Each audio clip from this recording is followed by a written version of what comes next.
नमस्कार, जय हिंद मेरे प्यारे साथियों जैसा कि आप लोग जानते हैं कि एसएससी सिलेक्शन पोस्ट फेज 11 के लिए नोटिफिकेशन आउट हो चुका है। और आपका सबसे अच्छी बात यह है कि कल से ही यानी कि 6 मार्च से ही इसके लिए आवेदन भी स्टार्ट हो चुका है। लेकिन बहुत सारे विद्यार्थियों के मन में क्वेश्चन बन रहा है, डाउट बना हुआ है कि आखिर ये एसएससी सिलेक्शन पोस्ट होता है क्या, इसका जॉब प्रोफाइल है क्या, इसमें एज क्या मांगी जाती है, क्वालिफिकेशन क्या मांगा जाता है, ठीक है, कितनी वैकेंसी निकली हुई है, सैलरी क्या मिलने वाली है और इसका काम क्या होता है, किस जगह पर हमको जॉब करना होगा।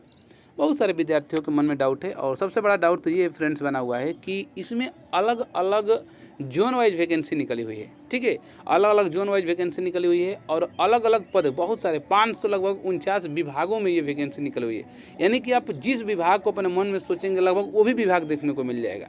उसमें वैकेंसी भले 1 हो, 2 हो या 9 हो, लेकिन सारा विभाग इसमें लगभग दिया गया है। तो ये चीज़ है।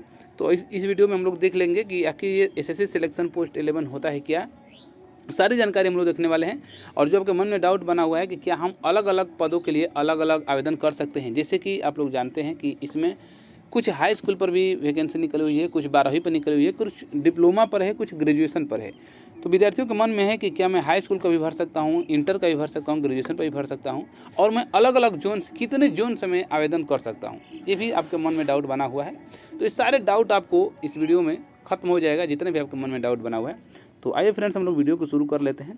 तो सबसे पहले देखिए, अगर हम बात करेंगे एसएससी का, तो इसमें टोटल जो सबसे पहले पद है तो आपका 5300, ठीक है, 5369 पदों के लिए वैकेंसी निकली हुई है। ये ऑल इंडिया वैकेंसी होती है, ठीक है, और जोन वाइज आपका, ठीक है, जोन वाइज आपको इसको बांट दिया जाता है।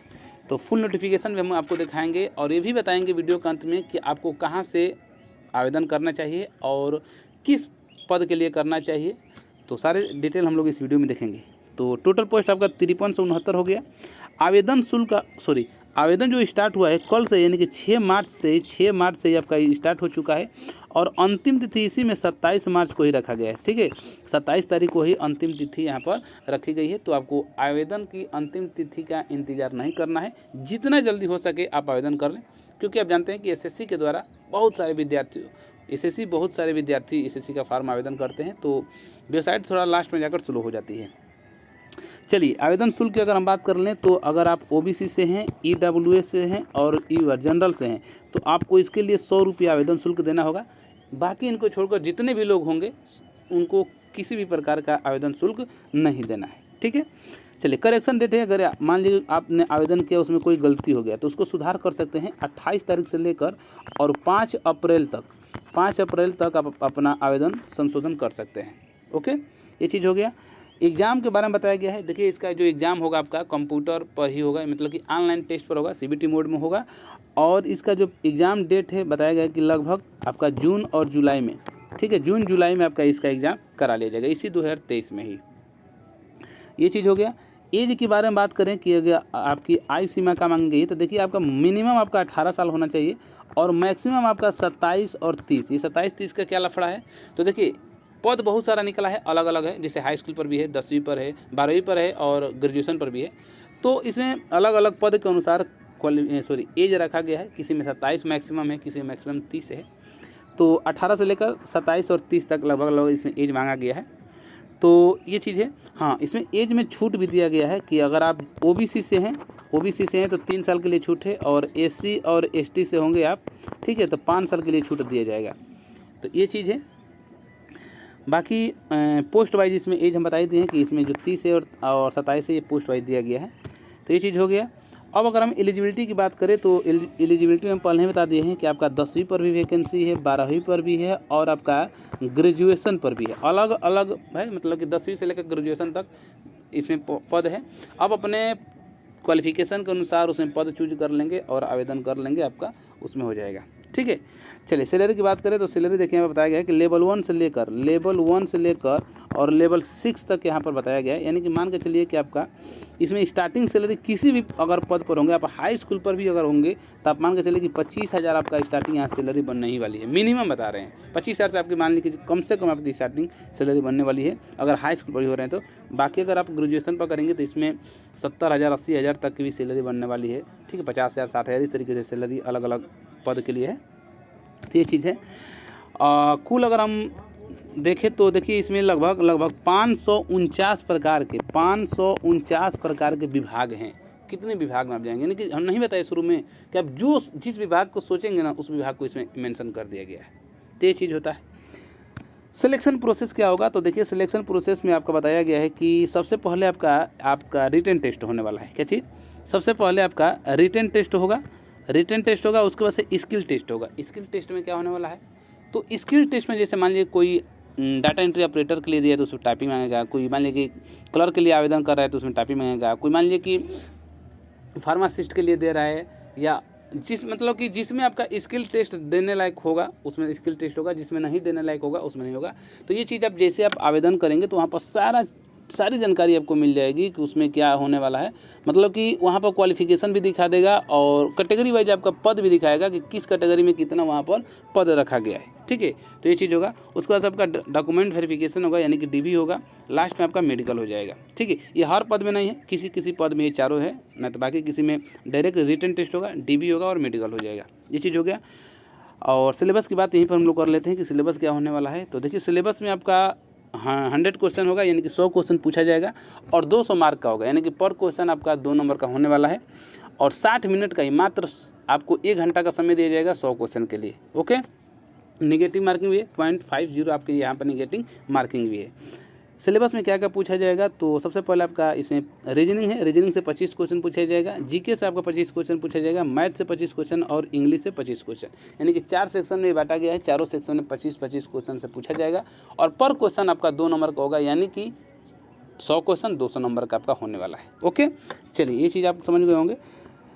देख लेते हैं इधर। आप सबसे पहले है कि क्या यहाँ से आपका क्वेश्चन बनना शुरू हो गया कि जो आपके मन में डाउट बन रहा था अब यहाँ पर क्लियर होने वाला है। जैसे बहुत सारे विद्यार्थी सोच रहे हैं कि क्या हाई स्कूल यानी कि क्या 10th 12 और ग्रेजुएशन तीनों का पेपर सेम होगा। आपके मन में है ना कि अगर मान लीजिए कि हम तीनों पद के लिए भर रहे हैं, जैसे हाई स्कूल पर भी भर दिए, 12वीं पर भी भर दिए और ग्रेजुएशन पर भी भर दिए, तो क्या तीनों के लिए हमको एक ही पेपर देना होगा या अलग अलग देना होगा।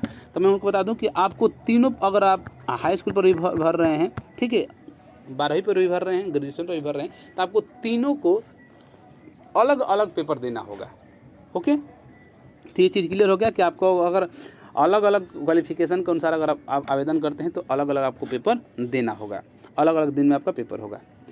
और सबसे बड़ा मुद्दा उठ रहा था कि एसएससी सिलेक्शन पोस्ट क्या होता है, तो हमने शुरू में ही बता दिया कि आप जैसे देखिए सिलेक्शन पोस्ट का मतलब ये होता है कि भारत में जैसे अभी यहाँ पर हम बताए हैं कि लगभग 549 प्रकार के यहाँ पर विभाग की बात की गई कि विभाग से वैकेंसी निकल हुई है। जैसे किसी विभाग से मान लीजिए कि जैसे रेलवे हो गया, ठीक है, रक्षा मंत्रालय हो गया, यानी कि किसी विभाग से 1, 2, 4, 5 इस तरीके से वैकेंसी जब खाली हो जाती है, तो मान लीजिए कि 2, 4, 5, 10 इस तरीके से अगर वैकेंसी खाली हो रही है तो उसके लिए पेपर कराना थोड़ा मुश्किल काम हो जाता है। तो होता है क्या कि जितने भी विभाग से अलग अलग विभाग से 2, 4, 5, 10 इस तरीके से वैकेंसी खाली होती है तो सबको एक जगह इकट्ठा कर लिया जाता है, सिलेक्ट कर लिया जाए, इसलिए सिलेक्शन पोस्ट रखा गया है। सिलेक्ट करने के बाद से एसएससी को दे दिया जाता है कि आप लीजिए इसको कंडक्ट करा दीजिए, और कंडक्ट होने के बाद से उस विभाग में चयन कर भेज दिया जाता है। ठीक है, तो यही चीज़ होता है। जब प्रोफाइल आप जहाँ जिस रीजन में आप डालेंगे वहाँ पर आपको, और जिस पद के लिए डालेंगे उस पद के अनुसार आपका जब प्रोफाइल यानी मिलने वाली है। ओके, और सबसे बड़ा यहाँ पर इशू ये है कि एक कैंडिडेट कितने पोस्ट के लिए फॉर्म अप्लाई कर सकते हैं। तो देखिए मैं उनको बता दूं कि यदि आप हाई स्कूल पर करेंगे तो किसी एक पद पर करेंगे, 12वीं पर करेंगे तो किसी एक पद पर करेंगे, ग्रेजुएशन पर करेंगे किसी एक पद पर करेंगे, और एक रीजन से ही कर सकते हैं। जैसे बहुत सारे यहाँ पर रीजन है, जैसे NR रीजन है, ठीक है, NWR है, उसके बाद से NR SCR है, इस तरीके से बहुत सारा रीजन मतलब कि रीजन में बटा हुआ है। तो आप देखेंगे कि हम किस रीजन में भरेंगे, कहाँ पर ज़्यादा वैकेंसी है, अपने अनुसार आप देख लेंगे। और इसके लिए देखिए आप करेंगे क्या कि नोटिफिकेशन आप डाउनलोड करेंगे, अभी हम दिखाएंगे। नोटिफिकेशन में जाने के बाद से आप देखिएगा कि किस रीजन में जिस पद के लिए आवेदन कर रहे हैं उस रीजन में कितना पद है। पता चले कि आप जिस रीजन में आवेदन कर रहे हैं उस रीजन में आपके कैटेगरी का कोई पद ही ना हो और आवेदन कर दे तो कोई फ़ायदा नहीं होगा ना। तो आप क्या करेंगे, नोटिफिकेशन डाउनलोड करेंगे और वहाँ से देखने के बाद ही आवेदन करेंगे। इसे तो आप जैसे ऑनलाइन करने जाएंगे तो वहाँ पर पूछेगा कि आप किस रीजन में ऑनलाइन कर रहे हैं।